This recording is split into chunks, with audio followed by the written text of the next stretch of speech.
Machado de Assis. Pai contra Mãe, publicado em 1906. Pai contra Mãe. A escravidão levou consigo ofícios e aparelhos, como terá sucedido a outras instituições sociais. Não cito alguns aparelhos senão por se ligarem a certo ofício. Um deles era o ferro ao pescoço, outro o ferro ao pé, havia também a máscara de folha de Flandres. A máscara fazia perder o vício da embriaguez aos escravos, por lhes tapar a boca.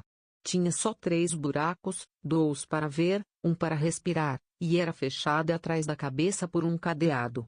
Com o vício de beber, perdiam a tentação de furtar, porque geralmente era dos vinténs do senhor que eles tiravam com que matar a sede, e aí ficavam dó os pecados extintos, e a sobriedade e a honestidade certas. Era grotesca a tal máscara, mas a ordem social e humana nem sempre se alcança sem o grotesco, e alguma vez o cruel. Os funileiros as tinham penduradas, à venda, na porta das lojas. Mas não cuidemos de máscaras. O ferro ao pescoço era aplicado aos escravos fujões. Imaginai uma coleira grossa, com a haste grossa também à direita ou à esquerda, até ao alto da cabeça e fechada atrás com chave. Pesava, naturalmente, mas era menos castigo que sinal. Escravo que fugia assim, onde quer que andasse, mostrava um reincidente, e com pouco era pegado. Há meio século, os escravos fugiam com frequência. Eram muitos, e nem todos gostavam da escravidão. Sucedia ocasionalmente apanharem pancada, e nem todos gostavam de apanhar pancada. Grande parte era apenas repreendida, havia alguém de casa que servia de padrinho, e o mesmo dono não era mau. Além disso, o sentimento da propriedade moderava a ação, porque dinheiro também dói. A fuga repetia-se, entretanto. Casos só houve, ainda que raros, em que o escravo de contrabando, apenas comprado no valongo, deitava a correr, sem conhecer as ruas da cidade. Dos que seguiam para casa, não raro, apenas ladinos, pediam ao senhor que lhes marcasse aluguel, e iam ganhá-lo fora, quitandando. Quem perdia um escravo por fuga dava algum dinheiro a quem lhe o levasse. Punha anúncios nas folhas públicas, com os sinais do fugido, o nome, a roupa, o defeito físico, se o tinha, o bairro por onde andava e a quantia de gratificação. Quando não vinha quantia, vinha promessa: gratificar-se-á generosamente, ou receberá uma boa gratificação. Muita vez o anúncio trazia em cima ou ao lado uma vinheta, figura de preto, descalço, correndo, vara ao ombro, e na ponta uma trouxa. Protestava-se com todo o rigor da lei contra quem o acoltasse. Ora, pegar escravos fugídios era um ofício do tempo. Não seria nobre, mas por ser instrumento da força com que se mantém a lei e a propriedade, trazia esta outra nobreza implícita das ações reivindicadoras. Ninguém se metia em tal ofício por desfastio ou estudo. A pobreza, a necessidade de uma chega, a inaptidão para outros trabalhos, o acaso, e alguma vez o gosto de servir também, ainda que por outra via, davam um impulso ao homem que se sentia bastante rijo para pôr ordem à desordem. Cândido Neves, em Família, Candinho, é a pessoa a quem se liga a história de uma fuga, cedeu à pobreza, quando adquiriu o ofício de pegar escravos fugidos. Tinha um defeito grave esse homem, não aguentava emprego nem ofício, carecia de estabilidade, é o que ele chamava caipurismo. Começou por querer aprender tipografia, mas viu cedo que era preciso algum tempo para compor bem, e ainda assim talvez não ganhasse o bastante, foi o que ele disse a si mesmo. O comércio chamou-lhe a atenção, era carreira boa. Com algum esforço entrou de caixeiro para um armarinho. A obrigação, porém, de atender e servir a todos feriu na corda do orgulho, e ao cabo de 5 ou 6 semanas estava na rua por sua vontade. Fiel de cartório, contínuo de uma repartição anexa ao Ministério do Império, carteiro e outros empregos foram deixados pouco depois de obtidos. Quando veio a paixão da moça Clara, não tinha ele mais que dívidas, ainda que poucas, porque morava com um primo, entalhador de ofício. Depois de várias tentativas para obter emprego, resolveu adotar o ofício do primo, de que aliás já tomara algumas lições. Não lhe custou apanhar outras, mas, querendo aprender depressa, aprendeu mal. Não fazia obras finas nem complicadas, apenas garras para sofás e relevos comuns para cadeiras. Queria ter em que trabalhar quando casasse, e o casamento não se demorou muito. Contava 30 anos. Clara 22. Ela era órfã, morava com uma tia, Mônica, e cosia com ela. Não cosia tanto que não namorasse o seu pouco, mas os namorados apenas queriam matar o tempo, não tinham outro empenho. Passavam as tardes, olhavam muito para ela para eles, até que a noite a fazia recolher para a costura. O que ela notava é que nenhum deles lhe deixava saudades nem lhe acendia desejos. Talvez nem soubesse o nome de muitos. Queria casar, naturalmente. Era, como lhe dizia a tia, um pescar de caniço, a ver se o peixe pegava, mas o peixe passava de longe, algum que parasse, era só para andar a roda da isca, mirá-la, cheirá-la, deixá-la ir a outras. O amor traz sobrescritos. Quando a moça viu Cândido Neves, sentiu que era este o possível marido, o marido verdadeiro e único. O encontro deu-se em um baile, tal foi para lembrar o primeiro ofício do namorado. Tal foi a página inicial daquele livro, que tinha de sair mal composto e pior brochado. O casamento fez-se 11 meses depois, e foi a mais bela festa das relações dos noivos. Amigas de Clara, menos por amizade que por inveja, tentaram arredá-la do passo que ia dar. Não negavam a gentileza do noivo, nem o amor que lhe tinha, nem ainda algumas virtudes, diziam que era dado em demasia a patuscadas. Pois ainda bem, replicava a noiva, ao menos, não caso com um defunto. Não, defunto não, mas é que. Não diziam o que era. Tia Mônica, depois do casamento, na casa pobre onde eles se foram abrigar, falou-lhes uma vez nos filhos possíveis. Eles queriam um só, embora viesse a agravar a necessidade. Vocês, se tiverem um filho, morrem de fome, disse a tia à sobrinha. Nossa Senhora nos dará de comer, acudiu Clara. Tia Mônica devia ter-lhes feito a advertência, ou ameaça, quando ele lhe foi pedir a mão da moça, mas também ela era amiga de patuscadas, e o casamento seria uma festa, como foi. A alegria era comum aos três. O casal ria a propósito de tudo. Os mesmos nomes eram objeto de trocados, Clara, Neves, Cândido, não davam que comer, mas dava que rir, e o riso digeria-se sem esforço. Ela cosia agora mais, ele saía a empreitadas de uma coisa e outra, não tinha emprego certo. Nem por isso abria mão do filho. O filho é que, não sabendo daquele desejo específico, deixava-se estar escondido na eternidade. Um dia, porém, deu sinal disse a criança, varão ou fêmea, era o fruto abençoado que viria trazer ao casal a suspirada aventura. Tia Mônica ficou desorientada, Cândido e Clara riram dos seus sustos. Deus nos há de ajudar, titia, insistia a futura mãe. A notícia correu de vizinha a vizinha. Não houve mais que espreitar a aurora do dia grande. A esposa trabalhava agora com mais vontade, e assim era preciso, uma vez que, além das costuras pagas, tinha de ir fazendo com retalhos o enxoval da criança. À força de pensar nela, vivia já com ela, media-lhe fraldas, cosia-lhe camisas. A porção era escassa, os intervalos longos. Tia Mônica ajudava, é certo, ainda que de má vontade. Vocês verão a triste vida, suspirava ela. Mas as outras crianças não nascem também? Perguntou Clara. Nascem, e acham sempre alguma coisa certa que comer, ainda que pouco. Certa como? Certa, um emprego, um ofício, uma ocupação, mas em que é que o pai dessa infeliz criatura que aí vem gasta o tempo? Cândido Neves, logo que soube daquela advertência, foi ter com a tia, não áspero mas muito menos manso que de costume, e lhe perguntou se já algum dia deixara de comer. A senhora ainda não jejuou senão pela Semana Santa, e isso mesmo quando não quer jantar comigo. Nunca deixamos de ter o nosso bacalhau. Bem sei, mas somos 3. Seremos 4. Não é a mesma coisa. Que quer então que eu faça, além do que faço? Alguma coisa mais certa.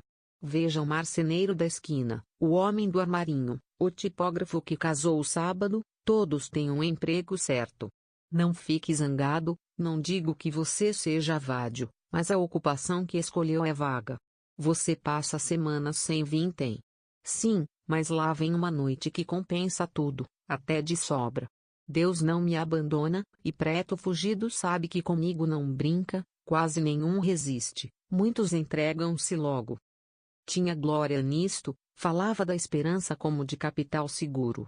Daí a pouco ria, e fazia rir a tia, que era naturalmente alegre, e previa uma patuscada no batizado. Cândido Neves perdera já o ofício de entalhador, como abrir a mão de outros muitos, melhores ou piores. Pegar escravos fugidos trouxe-lhe um encanto novo. Não obrigava a estar longas horas sentado. Só exigia força, olho vivo, paciência, coragem e um pedaço de corda. Cândido Neves lia os anúncios, copiava-os, metia-os no bolso e saía às pesquisas. Tinha boa memória. Fixados os sinais e os costumes de um escravo fugido, gastava pouco tempo em achá-lo, segurá-lo, amarrá-lo e levá-lo. A força era muita, a agilidade também. Mais de uma vez, a uma esquina, conversando de coisas remotas, via passar um escravo como os outros, e descobria logo que ia fugido, quem era, o nome, o dono, a casa deste e a gratificação, interrompia a conversa e ia atrás do vicioso. Não o apanhava logo, espreitava lugar azado, e de um salto tinha a gratificação nas mãos. Nem sempre saía sem sangue, as unhas e os dentes do outro trabalhavam, mas geralmente ele os vencia sem o menor arranhão. Um dia os lucros entraram a escassear. Os escravos fugidos não vinham já, como dantes, meter-se nas mãos de Cândido Neves. Havia mãos novas e hábeis. Como o negócio crescesse, mais de um desempregado pegou em si numa corda, foi aos jornais, copiou anúncios e deitou-se à caçada. No próprio bairro havia mais de um competidor.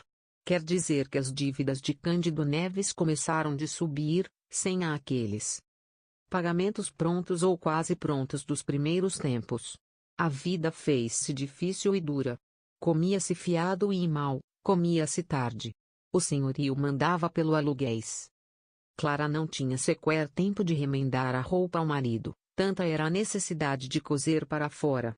Tia Mônica ajudava a sobrinha, naturalmente. Quando ele chegava à tarde, via-se-lhe pela cara que não trazia vintém. Jantava e saía outra vez, à cata de algum fugido. Já lhe sucedia, ainda que raro, enganar-se de pessoa, e pegar em escravo fiel que ia a serviço de seu senhor, tal era a cegueira da necessidade. Certa vez capturou um preto livre, desfez-se em desculpas, mas recebeu grande soma de murros que lhe deram os parentes do homem. É o que lhe faltava! Exclamou a tia Mônica, ao vê-lo entrar, e depois de ouvir narrar o equívoco e suas consequências. Deixe-se disso, Candinho, procure outra vida, outro emprego. Cândido quisera efetivamente fazer outra coisa, não pela razão do conselho, mas por simples gosto de trocar de ofício, seria um modo de mudar de pele ou de pessoa. O pior é que não achava a mão negócio que aprendesse depressa. A natureza ia andando, o feto crescia, até fazer-se pesado à mãe, antes de nascer. Chegou o 8º mês, mês de angústias e necessidades, menos ainda que o 9º, cuja narração dispenso também. Melhor é dizer somente os seus efeitos. Não podiam ser mais amargos. Não, tia Mônica, bradou Candinho, recusando um conselho que me custa escrever, quanto mais ao pai ouvi-lo. Isso nunca. Foi na última semana do derradeiro mês que a tia Mônica deu ao casal o conselho de levar a criança que nascesse à roda dos enjeitados. Em verdade, não podia haver palavra mais dura de tolerar a dos jovens pais que espreitavam a criança, para beijá-la, guardá-la, vê-la rir, crescer, engordar, pular. Enjeitar quê? Enjeitar como? Candinho arregalou os olhos para a tia, e acabou dando um murro na mesa de jantar. A mesa, que era velha e desconjuntada, esteve quase a se desfazer inteiramente. Clara interveio. Titia não fala por mal, Candinho. Por mal? Replicou tia Mônica. Por mal ou por bem? Seja o que for, digo que é o melhor que vocês podem fazer. Vocês devem tudo, a carne e o feijão vão faltando. Se não aparecer algum dinheiro, como é que a família há de aumentar? E depois, há tempo, mais tarde, quando o senhor tiver a vida mais segura, os filhos que vierem serão recebidos com o mesmo cuidado que este o maior. Este será bem criado, sem lhe faltar nada. Pois então a roda é alguma praia ou monturo? Lá não se mata ninguém, ninguém morre à toa, enquanto que aqui é certo morrer, se viver à míngua. Enfim. Tia Mônica terminou a frase com um gesto de ombros, deu as costas e foi meter-se na alcova. Tinha já insinuado aquela solução, mas era a primeira vez que o fazia com tal franqueza e calor, crueldade, se preferes. Clara estendeu a mão ao marido, como a amparar-lhe o ânimo. Cândido Neves fez uma careta, e chamou maluca a tia, em voz baixa. A ternura dos dois foi interrompida por alguém que batia à porta da rua. Quem é? Perguntou o marido. Sou eu. Era o dono da casa, credor de 3 meses de aluguel, que vinha em pessoa ameaçar um inquilino. Este quis que ele entrasse. Não é preciso. Faça favor. O credor entrou e recusou sentar-se, deitou os olhos à mobília para ver se daria algo à penhora, achou que pouco. Vinha receber os aluguéis vencidos, não podia esperar mais, se dentro de 5 dias não fosse pago, pô-lo ia na rua. Não havia trabalhado para regalo dos outros. Ao vê-lo, ninguém diria que era proprietário, mas a palavra supria o que faltava ao gesto, e o pobre Cândido Neves preferiu calar a retorquir. Fez uma inclinação de promessa e súplica ao mesmo tempo. O dono da casa não cedeu mais. 5 dias ou rua. Repetiu, metendo a mão no ferrolho da porta e saindo. Candinho saiu por outro lado. Nesses lances não chegava nunca ao desespero, contava com algum empréstimo, não sabia como nem onde, mas contava. Demais, recorreu aos anúncios. Achou vários, alguns já velhos, mas em vão os buscava desde muito. Gastou algumas horas sem proveito, e tornou para casa. Ao fim de 4 dias, não achou recursos, lançou mão de empenhos, foi a pessoas amigas do proprietário, não alcançando mais que a ordem de mudança. A situação era aguda. Não achavam casa, nem contavam com pessoa que lhes emprestasse alguma, era ir para a rua. Não contavam com a tia. Tia Mônica teve arte de alcançar aposento para os 3 em casa de uma senhora velha e rica, que lhe prometeu emprestar os quartos baixos da casa, ao fundo da cocheira, para os lados de um pátio. Teve ainda a arte maior de não dizer nada aos dois, para que Cândido Neves, no desespero da crise, começasse por enjeitar o filho e acabasse alcançando algum meio seguro e regular de obter dinheiro, emendar a vida, em suma. Ouvia as queixas de Clara, sem as repetir, é certo, mas sem as consolar. No dia em que fossem obrigados a deixar a casa, fá-los e espantar com a notícia do obséquio, iriam dormir melhor do que cuidassem. Assim sucedeu. Postos fora da casa, passaram ao aposento de favor, e 2 dias depois nasceu a criança. A alegria do pai foi enorme, e a tristeza também. Tia Mônica insistiu em dar a criança à roda. Se você não a quer levar, deixe isso comigo, eu vou à Rua dos Barbonos. Cândido Neves pediu que não, que esperasse, que ele mesmo a levaria. Notai que era um menino, e que ambos os pais desejavam justamente este sexo. Mal lhe deram algum leite, mas, como chovesse à noite, assentou o pai levá-lo à roda na noite seguinte. Naquela reviu todas as suas notas de escravos fugidos. As gratificações pela maior parte eram promessas, algumas traziam a soma escrita e escassa. Uma, porém, subia a 100.000 réis. Tratava-se de uma mulata, vinham indicações de gesto e de vestido. Cândido Neves andara a pesquisá-la sem melhor fortuna, e abrira mão do negócio, imaginou que algum amante da escrava houvesse recolhido. Agora, porém, a vista nova da quantia e a necessidade dela animaram Cândido Neves a fazer um grande esforço derradeiro. Saiu de manhã a ver e indagar pela rua e largo da Carioca, Rua do Parto e da Ajuda, onde ela parecia andar, segundo o anúncio. Não a achou, apenas um farmacêutico da Rua da Ajuda se lembrava de ter vendido uma onça de qualquer droga, 3 dias antes, à pessoa que tinha os sinais indicados. Cândido Neves parecia falar como o dono da escrava, e agradeceu cortesmente a notícia.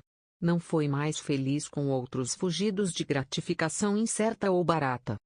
Voltou para a triste casa que lhe haviam emprestado. Tia Mônica arranjara de si mesma a dieta para a recente mãe, e tinha já um menino para ser levado à roda. O pai, não obstante o acordo feito, mal pôde esconder a dor do espetáculo. Não quis comer o que tia Mônica lhe guardara, não tinha fome, disse, e era verdade. Cogitou 1000 modos de ficar com o filho, nenhum prestava. Não podia esquecer o próprio albergue em que vivia. Consultou a mulher, que se mostrou resignada. Tia Mônica pintara-lhe a criação do menino, seria maior a miséria, podendo suceder que o filho achasse a morte sem recurso. Cândido Neves foi obrigado a cumprir a promessa, pediu à mulher que desse ao filho o resto do leite que ele beberia da mãe. Assim se fez, o pequeno adormeceu, o pai pegou dele, e saiu na direção da Rua dos Barbonos. Que pensasse mais de uma vez em voltar para casa com ele, é certo, não menos certo é que o agasalhava muito, que o beijava, que cobria o rosto para preservá-lo do sereno.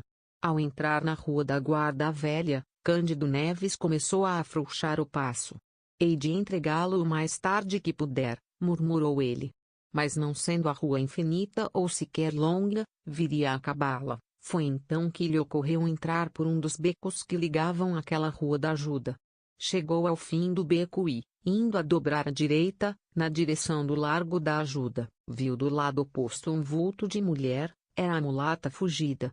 Não dou aqui a comoção de Cândido Neves por não podê-lo fazer com a intensidade real. Um adjetivo basta, digamos enorme. Descendo a mulher, disseu-lhe também, a poucos passos estava a farmácia onde obtivera a informação, que referi acima. Entrou, achou o farmacêutico, pediu-lhe a fineza de guardar a criança por um instante, viria buscá-la sem falta.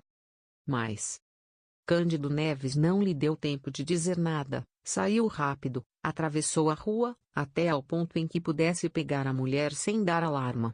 No extremo da rua, quando ela ia a descer a de São José, Cândido Neves aproximou-se dela. Era a mesma, era a mulata fujona. Arminda. Bradou, conforme a nomeava o anúncio. Arminda voltou-se sem cuidar malícia. Foi só quando ele, tendo tirado o pedaço de corda da algibeira, pegou dos braços da escrava, que ela compreendeu e quis fugir. Era já impossível. Cândido Neves, com as mãos robustas, atava-lhe os pulsos e dizia que andasse. A escrava quis gritar, parece que chegou a soltar alguma voz mais alta que de costume, mas entendeu logo que ninguém viria libertá-la, ao contrário. Pediu então que a soltasse pelo amor de Deus. Estou grávida, meu senhor! Exclamou. Se vossa senhoria tem algum filho, peço-lhe por amor dele que me solte, eu serei tua escrava, vou servi-lo pelo tempo que quiser. Me solte, meu senhor moço, siga. Repetiu Cândido Neves. Me solte.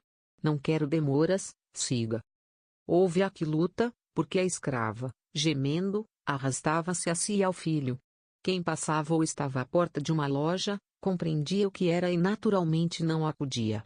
Arminda ia alegando que o senhor era muito mau, e provavelmente a castigaria com açoites, coisa que, no estado em que ela estava, seria pior de sentir. Com certeza, ele lhe mandaria dar açoites. Você é que tem culpa. Quem lhe manda fazer filhos e fugir depois? Perguntou Cândido Neves. Não estava em maré de riso, por causa do filho que lá ficara na farmácia, à espera dele. Também é certo que não costumava dizer grandes coisas. Foi arrastando a escrava pela Rua dos Ourives, em direção à da alfândega, onde residia o senhor. Na esquina desta a luta cresceu, a escrava pôs os pés à parede, recuou com grande esforço, inutilmente. O que alcançou foi, apesar de ser a casa próxima, gastar mais tempo em lá chegar do que devera. Chegou, enfim, arrastada, desesperada, arquejando. Ainda ali ajoelhou-se, mas em vão. O senhor estava em casa, acudiu ao chamado e ao rumor. Aqui está a Fujona, disse Cândido Neves. É ela mesma. Meu senhor. Anda, entra. Arminda caiu no corredor. Ali mesmo o senhor da escrava abriu a carteira e tirou os 100.000 réis de gratificação. Cândido Neves guardou as 2 notas de 50.000 réis, enquanto o senhor novamente dizia à escrava que entrasse. No chão, onde jazia, levada do medo e da dor, e após algum tempo de luta a escrava abortou. O fruto de algum tempo entrou sem vida neste mundo, entre os gemidos da mãe e os gestos de desespero do dono. Cândido Neves viu todo esse espetáculo. Não sabia que horas eram. Quaisquer que fossem, urgia correr à Rua da Ajuda, e foi o que ele fez sem querer conhecer as consequências do desastre. Quando lá chegou, viu o farmacêutico sozinho, sem o filho que lhe entregara. Quis esganá-lo. Felizmente, o farmacêutico explicou tudo a tempo. O menino estava lá dentro com a família, e ambos entraram. O pai recebeu o filho com a mesma fúria com que pegara a escrava Fujona de há pouco, fúria diversa, naturalmente, fúria de amor. Agradeceu depressa e mal, e saiu às carreiras, não para a roda dos enjeitados, mas para a casa de empréstimo com o filho e os 100.000 réis de gratificação. Tia Mônica, ouvida a explicação, perdoou a volta do pequeno, uma vez que trazia os 100.000 réis. Disse, é verdade, algumas palavras duras contra a escrava, por causa do aborto, além da fuga. Cândido Neves, beijando o filho, entre lágrimas, verdadeiras, abençoava a fuga e não se lhe dava do aborto. Nem todas as crianças vingam, bateu-lhe o coração.